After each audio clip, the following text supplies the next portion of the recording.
कर रहे हैं किशोर। जी हाँ, अभी तो काउंटिंग से पहले टिपरा मुठा को कोई गिनती में नहीं लेना चाहता, कोई गठबंधन गिनती में नहीं लेना चाहता, लेकिन काउंटिंग के दौरान, काउंटिंग के बाद पता चलेगा कि क्या टिपरा मुठा की जरूरत पड़ती है बीजेपी गठबंधन को। बीजेपी ने आईपीएफटी के साथ गठबंधन किया है। टिपरा मुठा से भी बात हुई थी, प्रद्योत किशोर देवबर्मन से बात हुई थी, लेकिन गठबंधन नहीं हुआ। आईपीएफटी के साथ ही जो पिछली बार गठबंधन था वही गठबंधन फिर से जारी है बीजेपी का इस बार त्रिपुरा में। चलते हैं अमित पांडे के पास। अमित मौजूद हैं उधर काउंटिंग सेंटर पर। अमित, बस कुछ ही वक्त बाकी है, अब काउंटिंग शुरू होने वाली है। देखिए अभी अगरतला में मौजूद है और कुछ ही वक्त बाकी है और करीब सारे की सारी पार्टी के जो कैंडिडेट हैं वो यहाँ आ चुके हैं। हमारे साथ रतन चक्रवर्ती जी हैं, ये वरिष्ठ नेता हैं यहाँ पर। और सर ये बताइए कि अभी अब आप भी कंटेस्ट कर रहे हैं और आपको अहम जो पद सौंपा है, विधानसभा अध्यक्ष के पद पर आपको ये सौंपा है, तो क्या आंकते हैं आप अपनी अभी पोजीशन बहुत अच्छा है। 5 साल में इतना डेवलपमेंट हुआ स्टेट में, and during Covid time also the government and the party was with the people. We served so much for the people and the way the development जैसे चल रहा है सारा स्टेट में, इससे public will give their mandate in our favour. आप विधानसभा अध्यक्ष त्रिपुरा मुठा के चैलेंज को किस तरीके से देखते हैं, क्योंकि पार्टी में हम ऐसा नहीं बोलते हैं त्रिपुरा मुठा कोई 2, 4, 5 सीट में हो सकता है, लेकिन ओवरऑल हम लोगों का ही होगा। सीएम कौन रहेगा ये तो पार्टी तय करेगा, हाईकमांड तय करेगा। हाँ, देखिए ये वरिष्ठ नेता है बीजेपी के और रणनीतिकार रहे हैं, हालांकि विधानसभा अध्यक्ष भी रहे हैं, तो साफ तौर पर इन्होंने कहा कि पार्टी तय करेगी, लेकिन त्रिपुरा मुठा के जो चैलेंज को ये अभी कम बता रहे हैं। जी किशोर।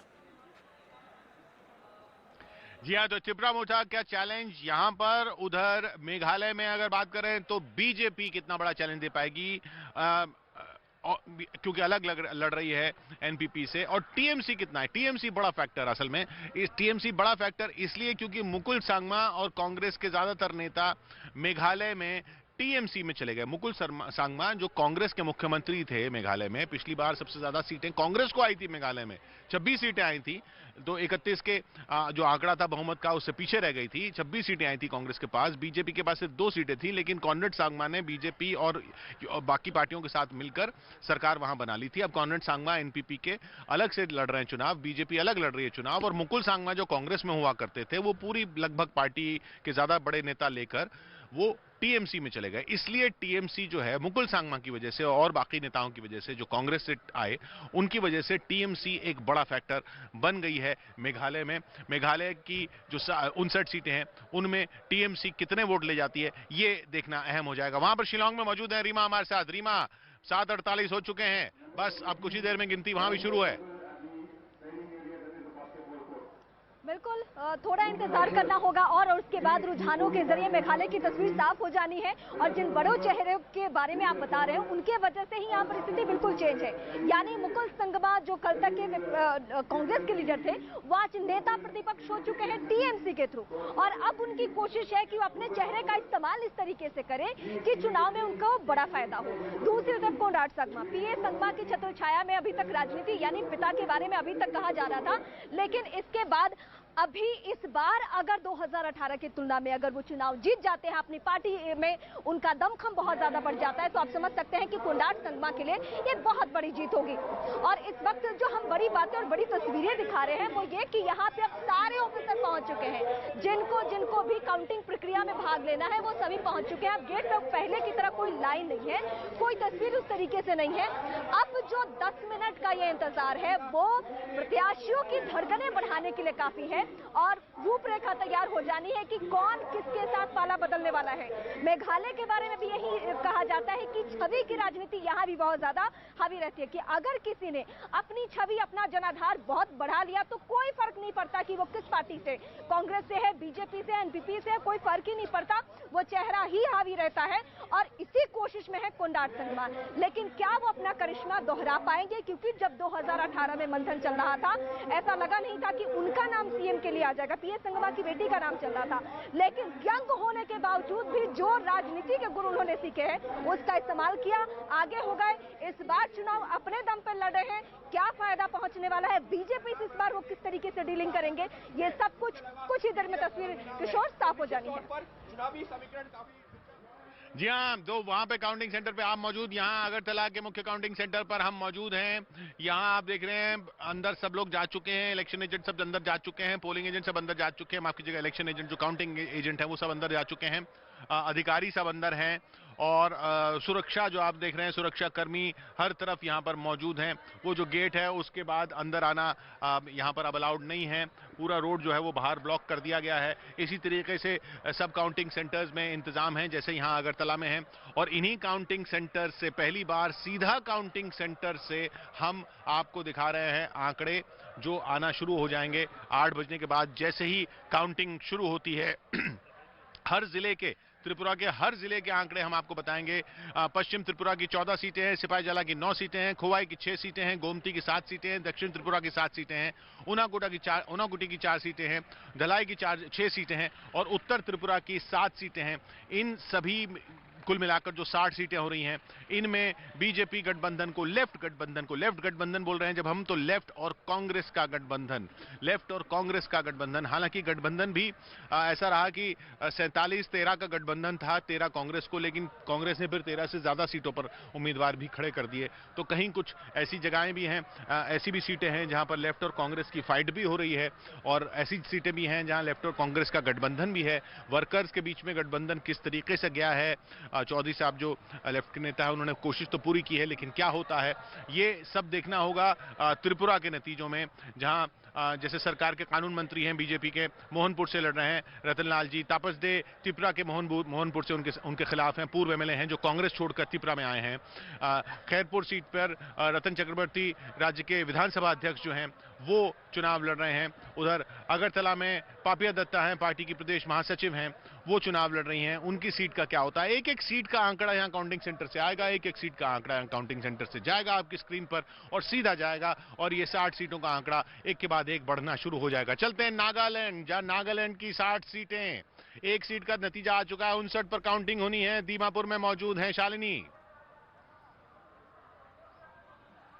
बिल्कुल, और किशोर यहाँ पर जो बोर्ड पीछे लगा हुआ है उसके जरिए मैं नागालैंड की राजनीति को भी जरा समझाने की कोशिश करती हूँ। बहुत दिलचस्प है। इसके पहले भी जैसे मैं बता रही थी किशोर आपको, यहाँ विपक्ष में कोई नहीं है, और इस बार भी जो चुनावी नतीजे आने वाले हैं उसके पहले ही मैं दर्शकों को बता दूं कि लगभग स्थिति यहाँ पर पिछली बार जैसी दिखाई देगी। इस बोर्ड के जरिए आसान भाषा में थोड़ा मैं दर्शकों को राजनीति भी बताने की कोशिश करती हूँ। यहाँ पर गाजपानी 1 और 2 जो सीट है उसका रिजल्ट आएगा और किसको कितनी सीटें मिलती है वो बताया जाएगा।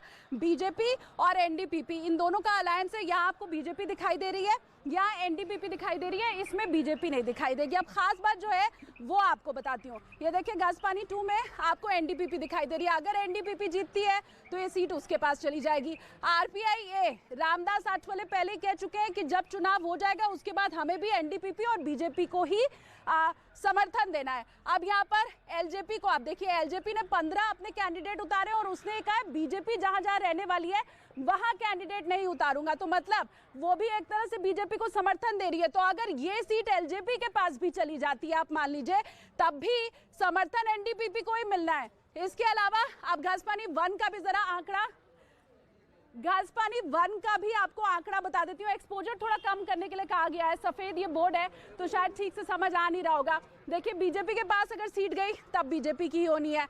आईएनसी 2013 में 28% वोट था कांग्रेस के पास, लेकिन 2018 में एक भी सीट नहीं आई और इस बार भी कांग्रेस की हालत जरा यहाँ पर पतली दिखाई दे रही है। तो इस स्थिति में इस बार भी, क्योंकि जो चुनाव हुए हैं किशोर, वो उस वक्त भी मैं कह रही थी वोटिंग वाले दिन की, समझ नहीं आ रहा है कौन किसके खिलाफ लड़ रहा है।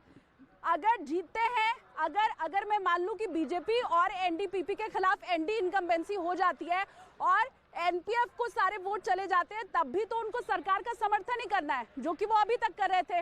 इसके अलावा कोई भी पार्टी या गठबंधन ऐसा नहीं है जो कुल 60 सीटों के ऊपर चुनाव लड़ रहा हो। कांग्रेस भी महज 22 सीटों के ऊपर लड़ रही है। तो ऐसी स्थिति में किशोर, जो भी पार्टी जीतती है उसे सरकार का समर्थन करना होगा, क्योंकि अभी तक भी वो यही काम करते आए हैं। एनपीएफ ने जब एनडीपीपी और बीजेपी को समर्थन दिया था तो नॉर्थ इंडिया वालों को अगर मैं समझाऊं तो ये कुछ उस तरह का हो गया जैसे कांग्रेस बीजेपी को समर्थन दे दे। तो नतीजे जो भी आएंगे 8 बजे के बाद किशोर पता चलेगा, लेकिन अभी यही कहा जा रहा है कि स्थिति जो है वही आगे भी रहने वाली है। सब सरकार में रहने वाले हैं, बस किसे कितना जी। वोट मिलता है, कितनी सीट बस मिलती है, बस वो 5 देखना मिनट होगा। बाकी, 5 मिनट बाकी काउंटिंग शुरू होने में। जहां पर हम मौजूद हैं, ये अगरतला का मेन काउंटिंग सेंटर है, त्रिपुरा का मेन काउंटिंग सेंटर है। 5 मिनट बाकी। इसी तरीके से बाकी सब काउंटिंग सेंटर्स में भी 5 मिनट बाद गिनती होना शुरू हो जाएगी। सिर्फ 60 सीटों की विधानसभा हैं, तो ज्यादा वक्त शायद ना लगे ये पता लगने में कि सरकार किसकी बन रही है, या अगर इस तरह से फाइट रही जिसमें सब लोग रेस में आ गए तो फिर शायद बहुत वक्त लग जाए पता लगने में कि सरकार किसकी बन रही है। ये तीनों राज्यों में संभव है, क्योंकि 60 ही सीट है, 31 का आंकड़ा है। चलते हैं, 5 मिनट बाकी रह गए हैं अमित पांडे के पास। अमित, बस आखिरी के 4 मिनट ये। बिल्कुल किशोर, काउंटडाउन शुरू हो गया है और 8 बजे से काउंटिंग शुरू होगी। सबसे पहले पोस्टल बैलेट से काउंटिंग होगी। और आप देखिए यहाँ पर जो लोग हैं, पोलिंग एजेंट्स के साथ जो लोग आए हैं, अपने खाने के पैकेट लेकर इंतजार कर रहे हैं। बाकी इनके जो साथी हैं वो अंदर चले गए हैं। और त्रिपुरा में ये यहाँ पर आपको एक्शन देखने को मिलेगा। जब अभी हमने थोड़ी देर पहले विधानसभा अध्यक्ष रतन चक्रवर्ती से बात की, इसके अलावा बीजेपी त्रिपुरा के प्रदेश अध्यक्ष भी बात कर रहे थे। सब यही कह रहे थे हमें चैलेंज नहीं है। कल सीएम से भी हमने बात की, उनका ये कहना है कि त्रिपुरा का जहाँ तक सवाल है वो सुनामी की आशंका कर रहे हैं। त्रिपुरा मोथा को उन्होंने मतलब चैलेंज नहीं किया है। और वही त्रिपुरा मोथा के मुताबिक उसने अपने ऑप्शंस ओपन रखे हैं और कहा कि जो त्रिपुरा के हित में, जो आदिवासियों के हित में बात करेगा, उसके साथ यह नई पार्टी त्रिपुरा की जाएगी। बहुत इंटरेस्टिंग कंटेस्ट है। अभी काउंटडाउन शायद 3 से भी कम मिनट रह गया है और सबकी नजर अब है कि जल्दी से जल्दी काउंटिंग शुरू हो। पोस्टल बैलेट पहले काउंटिंग शुरू होगी उसकी। जी हाँ, और यहाँ पर सुरक्षा कर्मी मौजूद। यहाँ अगर चला गया इस काउंटिंग सेंटर में, अभी कुछ देर पहले यहाँ पर ड्रोन भी हमारे ऊपर उड़ रहा था, तो ड्रोन से भी निगरानी रखी जा रही है। नया सुरक्षा उपकरण के तौर पर इस्तेमाल होने लगा है ड्रोन अब हर जगह, जिससे निगरानी रखी जा रही है और देखा जा रहा है कि आसपास सब कुछ शांतिपूर्ण रहे। अब लगभग सब लोग जो हैं अंदर पहुंच चुके हैं काउंटिंग सेंटर में। आप देख रहे हैं सिर्फ सुरक्षा कर्मी ही बाहर रह गए हैं। तो ये एक आंकड़ों का तूफान आने से पहले की एक तरह से शांति है। सुप्रभात जी हमारे साथ यहाँ पर मौजूद है। एक बार फिर उनका रुख करेंगे और उनसे जानने की कोशिश करेंगे कांग्रेस लेफ्ट के गठबंधन के बारे में, जो हमने बाकी मानवेंद्र दास से भी पूछा था। सुप्रभात दा, आप बताइए, कांग्रेस लेफ्ट जो है, कांग्रेस प्लस लेफ्ट, अपने आप में कितनी सीट्स पर चुनौती दे सकता है काउंटिंग शुरू होने से पहले अगर बात करें तो? पहले तो जस्ट 3 मिनट्स रिमेनिंग है, काउंटडाउन शुरू हो गया है। लेकिन अब जो प्रश्न किया है यहाँ पे, सीपीएम और आईएनसी का जो गठबंधन है, यह तो 56 है ऑल ओवर त्रिपुरा में, और बीजेपी 55 और अलायंस आईपीएफ 6। तो यहाँ का बारे में जो ओपिनियन पोल और एग्जिट पोल दोनों मिलाकर जो एवरेज करने के बाद जो मिला है, अभी तो 50-50 चांस है। कोई अभी इतना बोलने नहीं सकता है, क्योंकि कौन आएगा, कौन जीतेगा। अभी आप कह रहे हैं कि सबको अगर अलग अलग एग्जिट पोल को सबको मिला के देखें, सब ओपिनियन पोल को मिला के देखें और सारे जो जर्नलिस्ट है उनके एनालिसिस को मिलाकर देखें, तो मामला 50-50 का है। या मामला 50-50 के जरूरी है, लेकिन इतना क्योंकि कुछ ही टाइम में ऐसे आ रहा है क्या बीजेपी और अलायंस जो है वो आ जाएगा।